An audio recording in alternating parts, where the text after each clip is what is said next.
Commander, something you need? How's the Normandy performing? Is she everything they said she'd be? She's the best ship in the fleet, if you've got a pilot who knows how to handle her. Balance isn't what you'd expect. Takes a while to get used to that oversized drive core we got stuffed in the back, and her power can sneak up on you if you're not careful. The Normandy's probably too much ship for your average Alliance pilot, Commander. Lucky for you, I'm anything but average. I like to know my crew. Mind if I ask you a few questions? I can see where this is going. You did a background check on me, didn't you? Well, I'll tell you the same thing I told the captain. You want me as your pilot. I'm not good. I'm not even great. I am the best damn helmsman in the Alliance fleet. Top of my class in flight school, I earned that. All those commendations in my file, I earned every single one. Those weren't given to me as charity for my disease. What are you talking about? Are you sick? You mean you didn't know? Oh, crap.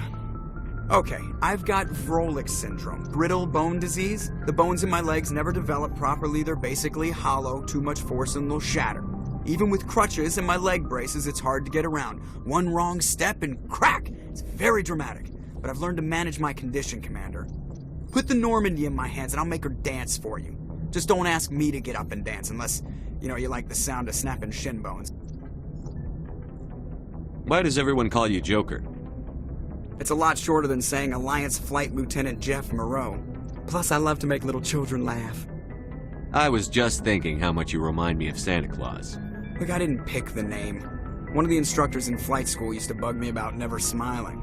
She started calling me Joker, and it stuck. Why didn't you ever smile? Hey, I worked my ass off in flight school, Commander. The world's not gonna hand you anything if you go around grinning like an idiot. By the end of the year, I was the best pilot in the academy, even better than the instructors, and everybody knew it. They'd all got their asses kicked by the sickly kid with the creaky little legs.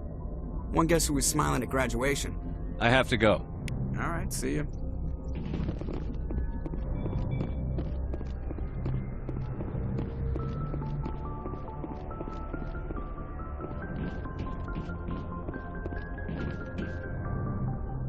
If anyone has to take over for Captain Anderson, I'm glad it's you.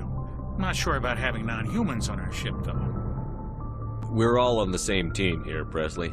With all due respect, sir, that's what they said about Nihilus. Look how that turned out. How did you end up assigned to the Normandy? I signed up with the Alliance as a navigator right out of school, following in my grandfather's footsteps, I guess. My first posting was on the Agincourt. We were at Elysium during the Skillian Blitz. A massive fleet of alien raiders hit the colony, trying to wipe it out. They had the numbers, but their ships were no match for an Alliance frigate. It was a slaughter. We couldn't even keep track of how many ships they lost. How'd you end up on the Normandy? I got my officer's commission after Elysium. Must have made an impression on the right people. Captain asked for me when he was picking his crew. Speak freely, Presley. I want to know if you have a problem with non-humans. It's not that, Commander. Humanity has always handled its own problems. Saren attacked one of our colonies. We should be the ones to stop him. We don't need their help. Some people think asking for help is a sign of weakness. That's just being stupid and stubborn. No matter how strong you are, allies can make you stronger. I guess so. Maybe I'm just stuck in the old ways of thinking. But don't worry, Commander. This won't be a problem. Carry on, Presley. Yes, sir.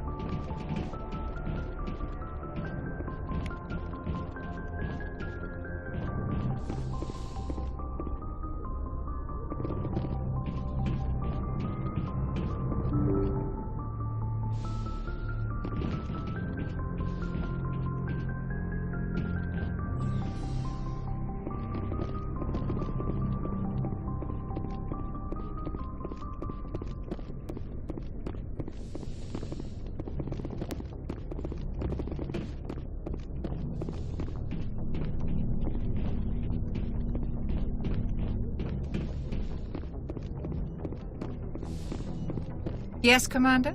Is there something you need? I should go. Goodbye, Commander.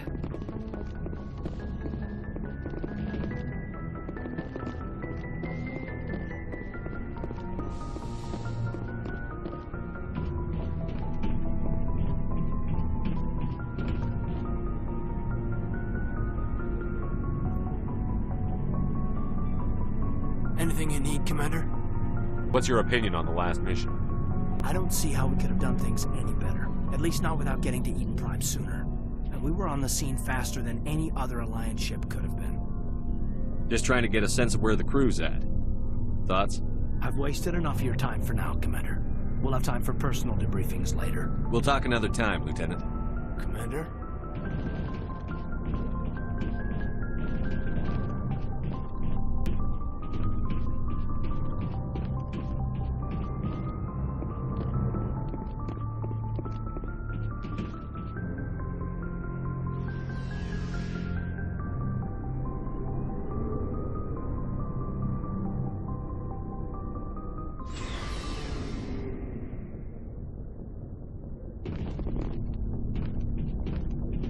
Hey, Commander.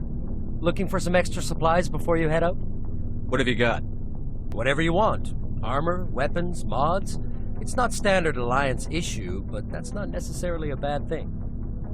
Well, as long as you don't mind paying for it. Why should I pay you for my weapons and armor? My stuff doesn't come from the Alliance. I have to purchase it myself, and it's not cheap. Hell, the licenses alone have set me back more than I'd like. But no licenses, no goods. Without the goods, I'm out of a job. Let's see what you've got. You bet, Commander.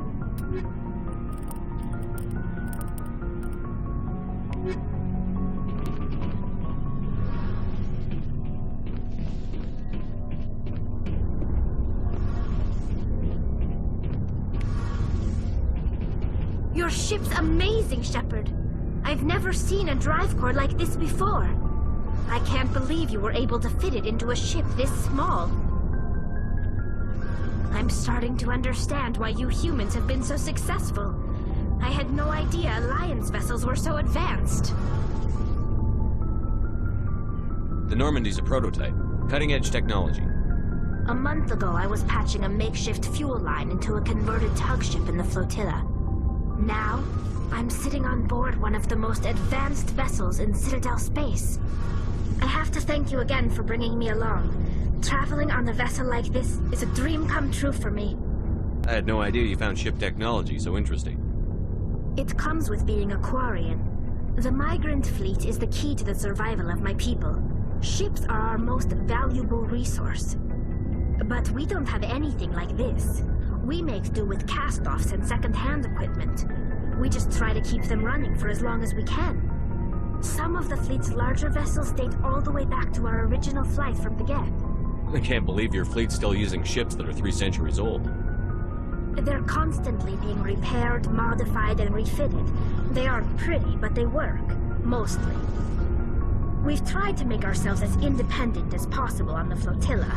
Grow our own food, mine, and process our own fuel. But some things we just can't make on our own. A patch to maintain the hull integrity requires raw materials we just don't have. That's why our pilgrimages are so important. Tell me about your people. Our lives aren't easy. Resources are scarce, and we are constantly on the move. Everything we do must in some way contribute to the continuation of the migrant fleet. There are 17 million Quarians in the flotilla, and each of us relies on the others for survival. The bonds among my people are strong. Unfortunately, we have had to surrender many of the freedoms and civil liberties other species take for granted. What kind of freedoms? Well, it's illegal for parents to have more than one child. If our population grows too much, it would strain our resources to their breaking point. Of course, we also can't allow our numbers to become too few. If our population is in decline, the rule against single births is temporarily repealed. In extreme cases of population decline, incentives are even offered to encourage multiple births, though the Conclave hasn't had to take such measures in nearly a century. That's your government. The Conclave is our civilian branch of government.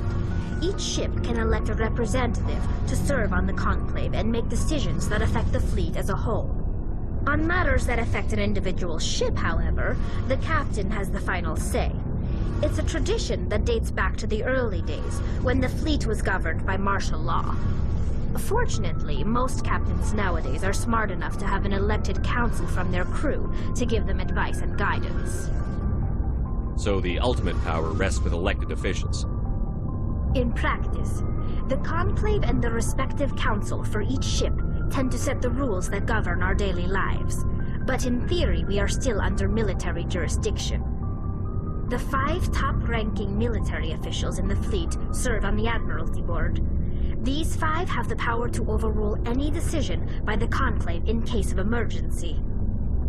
To do so requires unanimous agreement among the Admiralty, and they can only do this once. After that, the entire board must resign their posts. It's a safeguard that served us well. In nearly 3 centuries, the Admiralty Board has only overruled the Conclave 4 times. I want to know more about the pilgrimage. When my people reach maturity, we leave our birth ships and seek acceptance with a new crew. It's necessary to maintain genetic diversity among the fleet. But no ship wants to accept someone who will be a burden on them. So, to prove our worth, we embark on a pilgrimage. We set out alone, leaving the flotilla and our families behind us. We only return once we have found something of value we can bring back to the fleet. This is presented as a gift to the captain of the respective ship we wish to join. If the gift is accepted, we are welcomed into the crew. I can't believe they just send you off alone. It's not like they just cast us out. Before we leave, we are given lessons in how to survive outside the flotilla, and given gifts to help us on our journey. We also receive implants to fight off sickness and disease. Generations of living in an isolated and highly controlled environment have left our immune systems weaker than most. By the time we leave the fleet, we are well equipped for the pilgrimage. This is a rite of passage for all Quarians. If it were dangerous, our numbers would suffer. Virtually every pilgrimage ends with a triumphant return and the ritual presentation of the gift to one of the fleet's captains. Can a captain choose to reject the gift? That doesn't happen often. Most captains are eager to increase the size of their crew. It increases their own standing in our society. Even when a gift is not particularly valuable, the captain usually accepts it out of a sense of tradition. However, there is a stigma to presenting a substandard gift. It's not the best way to make a good impression on a new community. Most pilgrims don't return until they find something worthwhile. I want to talk about something else. Like what? I want to know more about the Geth. I doubt I can tell you anything you don't already know. It's been almost 3 centuries since they drove my people into exile. All I know is the story of their origins, what they were when we created them, and how they turned on us. Interesting. The Geth were originally created to serve as an automated manual labor force. Initially, their intelligence was as limited as any VI. Over time, we made small modifications to their programming to allow them to perform more varied and complex tasks, bringing them closer and closer to true AI status. How come the Council didn't step in and stop you? This wasn't true AI research. We may have been skirting the bounds of the law, but we never did anything that was actually illegal. The changes were so insignificant, so gradual, that we were able to control them. Or so we thought. But one thing we underestimated was the power of the neural network. A million Geth thinking simultaneously created an inherently unstable matrix. So, the Geth share brain power? Many of the Geth's logic systems were designed to work in concert with other nearby Geth. Basically, the more of them you have in a group, the smarter they are. So there's some sort of group consciousness? No, nothing like that. They cannot share sensory data or information. Their programming cannot handle that much simultaneous input. Each Geth maintains an individual awareness and identity. The neural network only operates on a process-based level. It's basically the synthetic equivalent of a subconscious. But when they're in close proximity, they can coordinate low-level functional processes, freeing up more capacity for original or independent thought. That doesn't make any sense. I'm probably oversimplifying. The Geth are incredibly advanced and complex creations.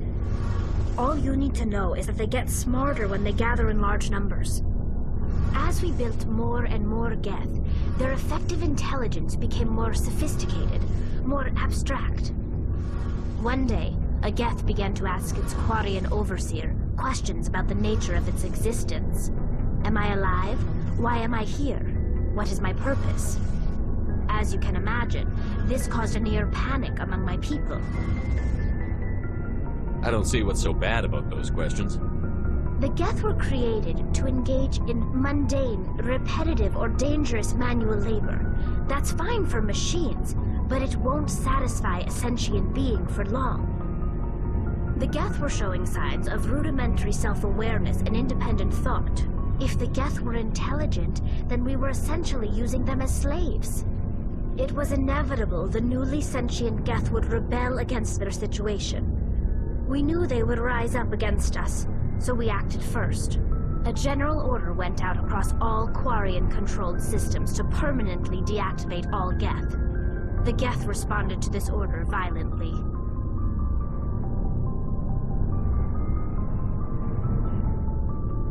You're the ones who started the war. The Geth were just fighting for their survival. We had no other choice. The Geth were already on the verge of revolution. By acting quickly, we had a chance to end the war before it began. The hope was that most of the Geth would still be little more than machines, incapable of organized resistance. But they had progressed much further than anyone anticipated. The war was long and bloody. Millions upon millions of Quarians died at their hands. In the end, we were forced to flee our own homeworld. We feared the Geth would pursue us, but they never came beyond the Veil. Now we drift through space, exiled, searching for a way to reclaim what was once ours. It's hard to feel sorry for you. Your ancestors tried to wipe out another species. We made a mistake when we created the Geth in the first place, but we did not make a mistake when we went to war against them. If we had not acted, they would have wiped us out. They're a synthetic life form. They have no use for organics. None. Why do you think they cut themselves off from the rest of the galaxy? Why do you think they've killed every organic being who's ever tried to contact them? They didn't kill Saren. What does that tell you? The Geth are not innocent victims in all this. They're the enemy. They want to destroy us. Not just the Quarians. All organic life. That's why they've joined up with Saren. And that's why we have to stop him. I should go. See you later. Hey, Commander, you know that Quarian, Tally? She's been spending all her time down here asking me about our engines. I'll tell her to leave you alone. What? No, she's amazing. I wish my guys were half as smart as she is. Give her a month on board and she'll know more about our engines than I do. She's got a real knack for technology, that one. I can see why you wanted her to come along. I figured she'd be a real asset to the team. You got an eye for talent, Commander, but I'm guessing that's not why you came down here. Where else have you served, Adams? If you name a class of Alliance ship, I've probably served on it. Everything from dreadnoughts and carriers right down to frigates like the Normandy. My last assignment was on the Tokyo, only a cruiser, but she was a good ship. Couldn't hold a candle to the Normandy, though. I want to know more about the Normandy. She's the best ship I've ever served on, probably the fastest vessel ever designed. And she's the only one using the new Tantalus drive core. What's so special about the Tantalus drive core? Proportionally, it's about twice the size of any other vessel. Not only are we faster, we can run at FTL speeds longer before we have to discharge the core. Fill me in on the IES stealth systems. How does it work exactly? You can't hide a ship out in space. They emit too much heat and radiation, too easy for sensors to pick them up, unless you find a way to capture those emissions. So our stealth systems trap the energy we give off in storage sinks built into the ship itself, no emissions to give away our location. Eventually the sinks have to be vented. More than a few hours silent running and they overheat, cook us inside our own hull. There's no way for anyone to detect us? A visual scan can still pick us up. Anyone looking out a window can see us plain as day. But you have to be pretty close to get an actual visual out in space. Most vessels rely on scanners. As long as the stealth systems are engaged, they can't see us. Not unless we accelerate to FTL speeds. Why doesn't it work with faster-than-light travel? Cranking up the FTL blue shifts our emissions, pushes them into frequencies too high to capture in the sinks. As soon as we make the jump, it's like setting off a flare. Sensors can pick up our location whenever we enter or exit FTL flight, but for short-range missions, our stealth systems are amazing, and we've got the only one. Carry on, Adams. Aye, aye, Commander.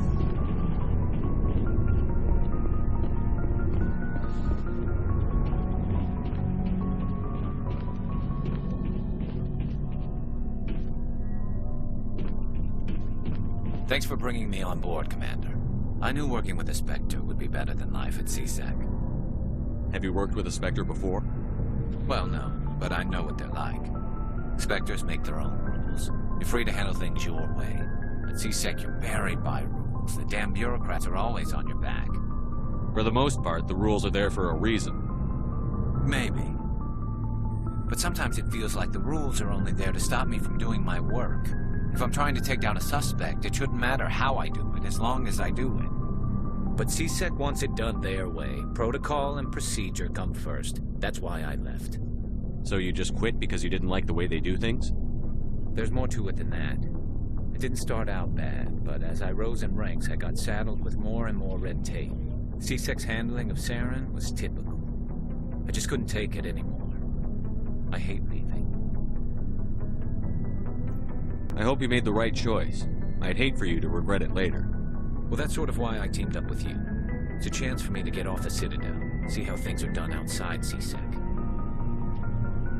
Either way, I plan to make the most of this. And without CSEC headquarters looking over my shoulder, well, maybe I can get the job done my way for a change. If getting the job done means endangering innocent people, then no. We get the job done right, not fast. Got it?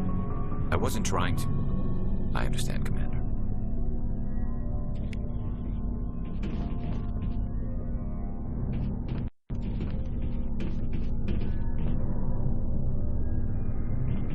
Nice ship you got, Shepard. What can I do for you? What's your story, Rex? There's no story. Go ask the Quarian if you want stories. You Krogan lived for centuries. Don't tell me you haven't had a few interesting adventures. Well, there was this one time the Turians almost wiped out our entire race. That was fun. I heard about that. You know, they almost did the same to us. It's not the same. It seems pretty much the same to me. So your people were infected with a genetic mutation? An infection that makes only a few in 1,000 children survive birth? And I suppose it's destroying your entire species? I suppose it isn't all the same. I don't expect you to understand, but don't compare humanity's fate with the Krogan. I was just making conversation. I wasn't trying to upset you. Your ignorance doesn't upset me, Shepard. As for the Krogan, I gave up on them long ago. The genophage infected us, but it's not what's killing us. Are your people really dying? We're sure not getting any stronger. We're too spread out. None of us are interested in staying in our own system. Lots of species have left their homes and prospered. But they go to colonize new worlds. We're not settlers. We're warriors. We want to fight. So we leave. Hire ourselves out. And most of us never go back. What can you tell me about the genophage? Ask the Solarians if you want details. They made it. All I know, it makes breeding nearly impossible. Thousands die in stillbirth, and most never get that far. Every Krogan is infected, every one. And no one's rushing to find a cure. Why don't the Krogan try to find a cure? When was the last time you saw a Krogan scientist? You ask a Krogan, Would he rather find a cure for the genophage or fight for credits? He'll choose fighting every time. It's just who we are, Shepard. I can't change that. Nobody can. So long, Rex. Shepard.